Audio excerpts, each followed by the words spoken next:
Hear me, child of God. The Christianity in our day must now put on, the robe of boldness. We are 90% Christians inside the church.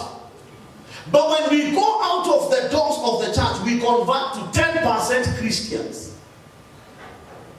That inside here, you are 90% Christian. But outside that door, we revert to only being 10%. In other words, inside here we have 90% influence. Outside there, we have 10% influence. It's an error. It's an error. He tells them, go tell that fox. I'm preaching today, tomorrow, and the day after. And he says, I must keep doing it. I must keep doing it. Now look at the third thing. God is radical. Jesus is radical. Look at the third thing. The kingdom of God demands that we must be radical. The kingdom of our God demands that any person who calls themselves Christians, they must be radical. But we have been introduced to some babyish Christianity, where we are only Christians by name, but every other thing fights what Christianity stands for. Matthew chapter number 11, from verse number 11. Matthew chapter number 11, from verse number 11. Notice this. The Bible will tell us that I tell you the truth, among those born of women, there has not risen anyone greater than John the Baptist. Yet, he who is least in the kingdom of heaven is greater than he. I know you know verse number 12. He says that from the days of John the Baptist until now, the kingdom of heaven has been forcefully advancing. Of the kingdom of God, the NKJV, suffereth violence. Now, there is a kind of a people that the Bible calls forceful men, radical men, violent men. Use the NKJV. Forceful is a bit light. Forceful, this is not bad. I love this. Violent is bad. If I say I will come against you with force, and tell you, do you want me to come against you with force or with violence? I would rather force, because force ni kunisukuma. Violence ni hasira na ghadhabu na kisirani. There is a kind of a people, whether we know it or we don't, whether we like it or not, in our generation right now, that are violent men. And these men, they will take the kingdom of God by force. Now, put this mind in your memory right now. Go look at Luke 16 and verse number 16. I love the interpretation of Luke also is a bit forceful. Luke puts it this way, that the law and the prophets were until John. He says, since that time, the kingdom of God has been preached, and everyone is pressing into it. Is NIV.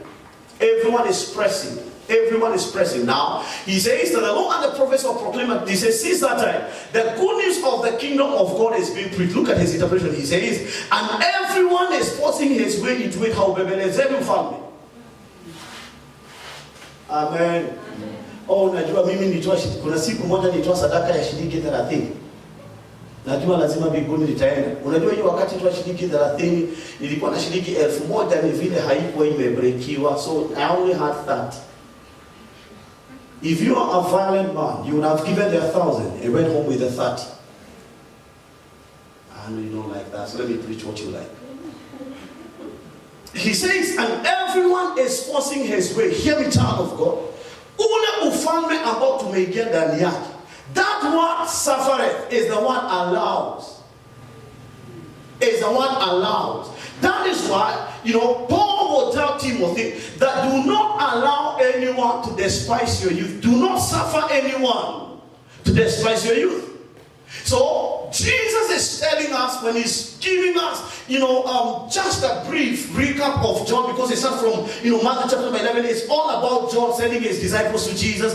Are you the one, or should we anticipate another one to come? And Jesus, after he had told the disciples, go tell John, the blind are seeing, the deaf ears are being opened, the dead are being resurrected, and the poor have the word to preach unto them. Verse number 6. And blessed is the man that taketh no offense against me. Then from verse number 7, he starts talking about John.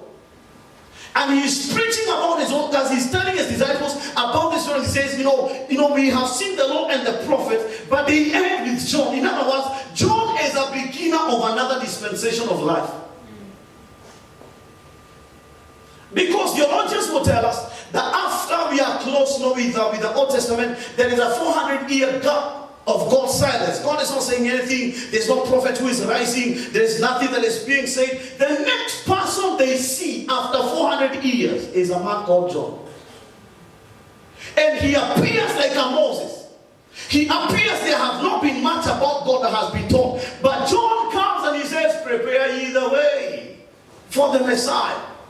And he starts looking at the soldiers, and he's telling the soldiers, the Ascaris, they ask him, what can we do so that we can enter into this kingdom you're talking about? He tells them, do not take much more money. Corruption ya askari wa barabara ijaanza na Wakenya, ijaanza na wakati wa hana batizaji. He tells them, don't take more money than you're supposed to take. People are moving from the cities, and they were coming into the wilderness. Look at the same Matthew 11 verse number 15. Quickly, please. Let me say what I wanted to say. Because Jesus is asking them, because he says, to what can I compare this generation? 15 or 16? 15. Quickly. He says, he who has ears, let him hear. Now 16, he says, to what can I compare this generation? Why? They have sat under John, and he's even asking them, what did you go into the wilderness to listen unto? Did you go to observe a man that was well dressed? He says, no, they that dress well are in the king's palace. John was feeding on locusts. But people moved from the city, and they came to the wilderness to listen to a radical man. And it is from that man that Jesus derives his example. He says, since the days of John the Baptist until now, the kingdom of God allows for violence, and the violent men will take it by force. Hear me, child of God. I know we've not been taught this, but as far as the kingdom of God is concerned, there is a degree and an amount of force and violence that is demanded from us. Amen. There is a degree of violence. There's a degree of push. There's a degree of force that is required from us, because our God is a radical God. His son Jesus is a radical Jesus. His kingdom also demands that we must be radical. Violent men